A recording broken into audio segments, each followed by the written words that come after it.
It says here in 2 Timothy 3:16 and 17, all scripture is given by inspiration of God and is profitable for doctrine, for reproof, for correction, for instruction in righteousness. So everything that we see in here, everything that we read in here is for profitable for doctrine, for teaching, for reproof, for correction, for instruction in righteousness. In righteousness. That the man of God may be perfect, thoroughly furnished unto all good works. So church, if you want to do good works, you got to consult our manual. Amen? Amen. Not our friends,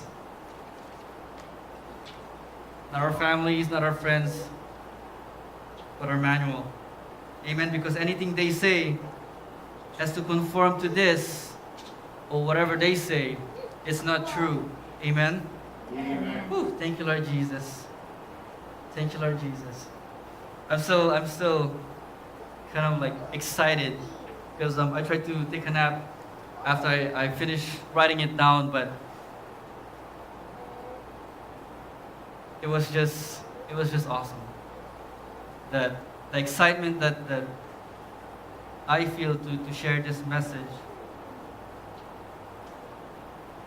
And as I go on, or before I keep going, let me just pray real quick. Father God, I just want to thank you for this evening, for allowing me to share your word, to feed your sheep, Father God. Lord, I ask that you use this mouthpiece of mine to bring forth your word, and your word only, Lord. None of mine. And Lord, I ask that you move in each and every one of us, Lord. Move in our hearts, open our hearts, Father God, to receive everything that you have for us this evening. To correct us, Lord, to teach us to do what is right according to your word.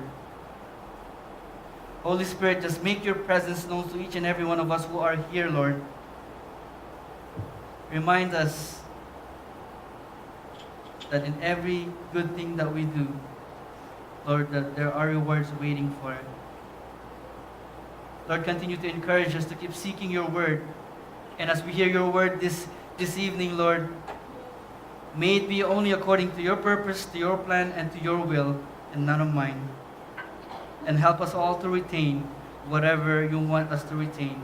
And Lord, help us to forget whatever that is not of you that will be coming forth of this lips, Lord. All of this I ask and pray in your most precious holy name, Lord Jesus. Amen. Hallelujah. All right, so let's start this evening's service. Tonight, I'd like to share about Peter. We all know who Peter is, right? Amen. Peter is the only one besides Jesus who walked on water. But because he was afraid, he started sinking. Peter was the only one Peter was one of the three. See, this is the thing about Jesus and the disciples. You know, Jesus have his close, tight group. You have Peter, James, and John, and then you have the rest of the disciples.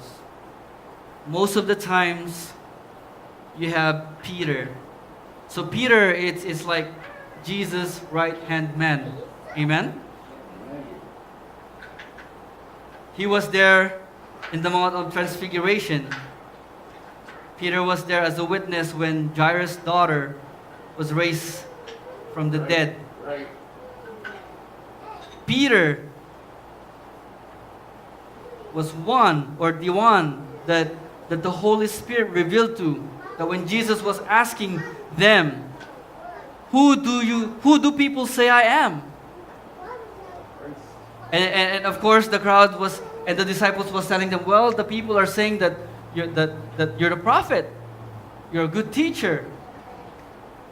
And then he asked the disciples, but who do you say I am? And Peter said,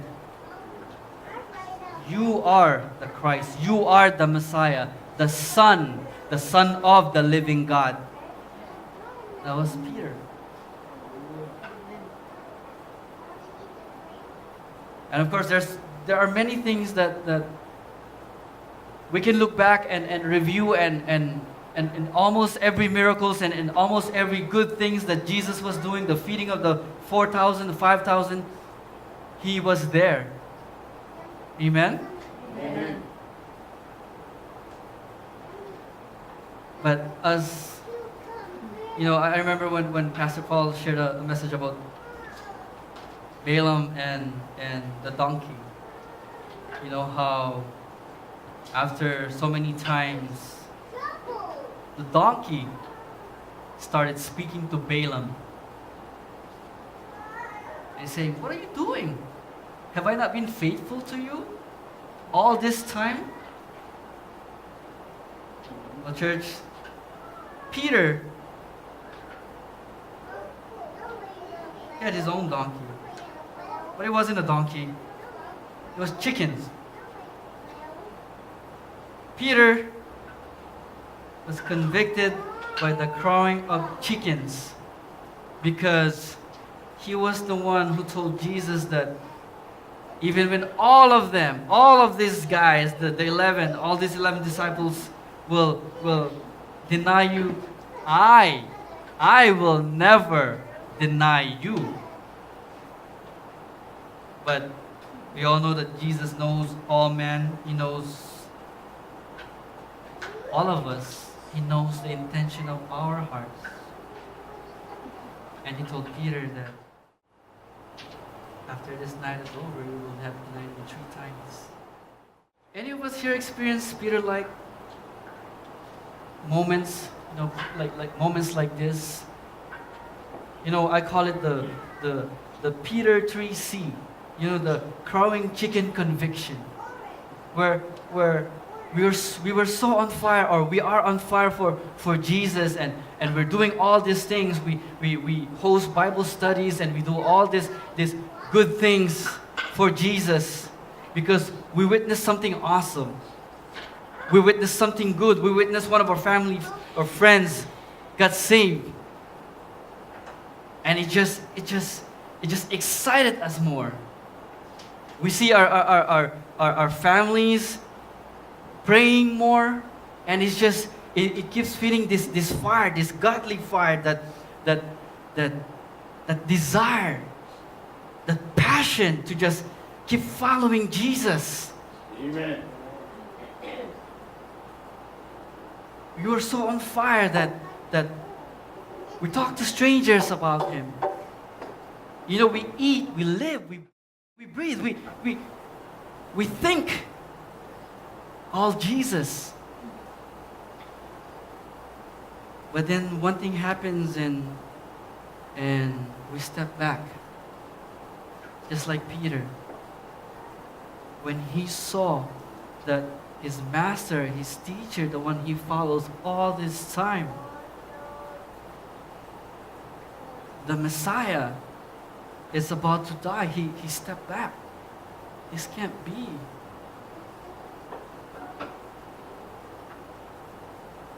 See, sometimes we face difficulties in life, and we slow down.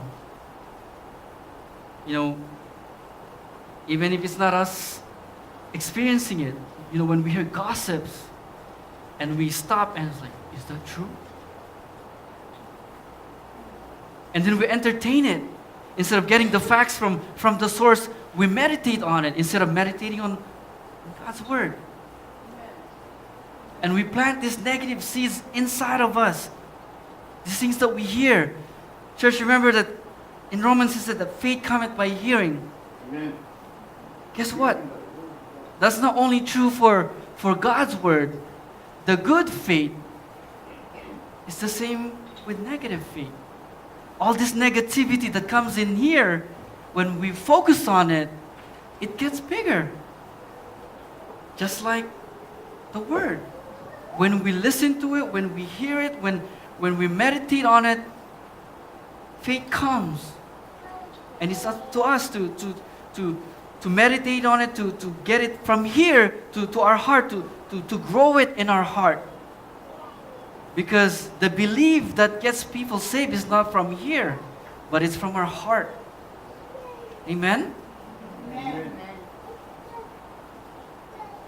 And then sometimes we just hear some negative stuff that it discourages us.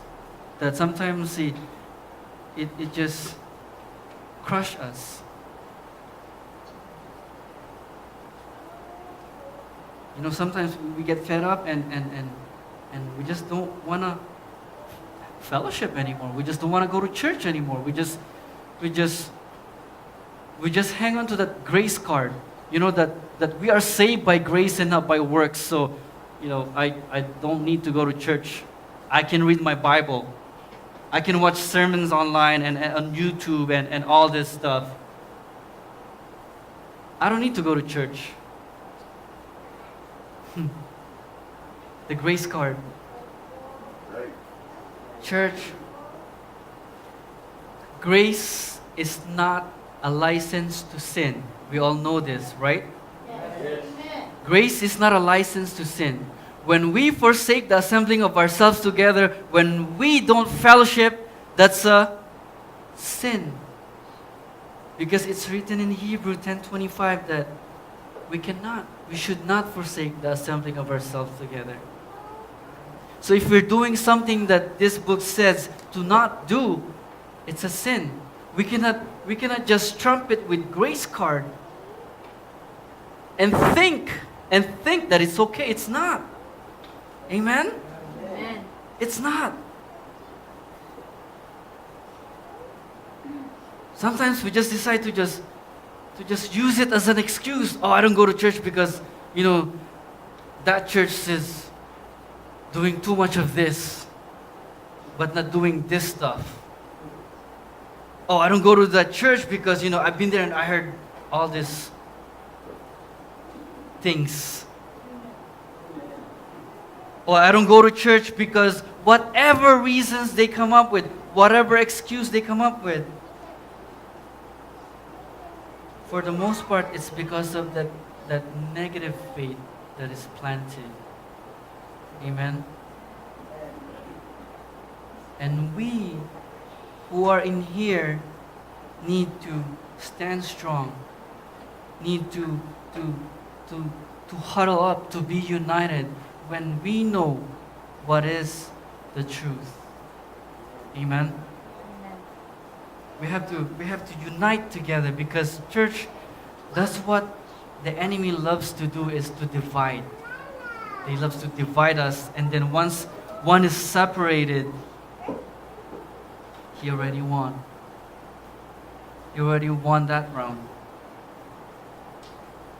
Because one person who decides not to show up to church anymore, one person, it's just like, that's one light out of this darkening world that is out. That's one.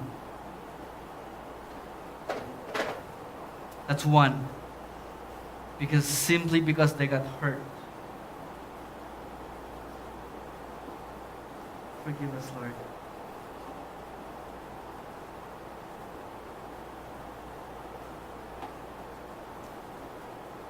How many of us realize that the world we're living in right now is just, seems like it's just getting darker and darker and darker. Right.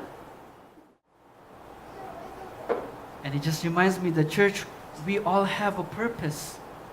We all need to keep shining our lights, because this world, believe it or not, ever since Adam and Eve sinned, it just kept getting darker and darker. But it's up to us who is a believer, us who is a follower of Jesus, to keep shining His light. Remember, church, He said that you are the light now. We are the light. We gotta keep shining Him.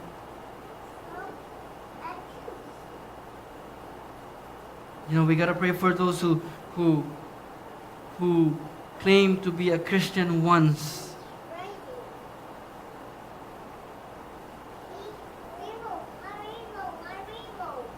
We got to pray for those casual Christians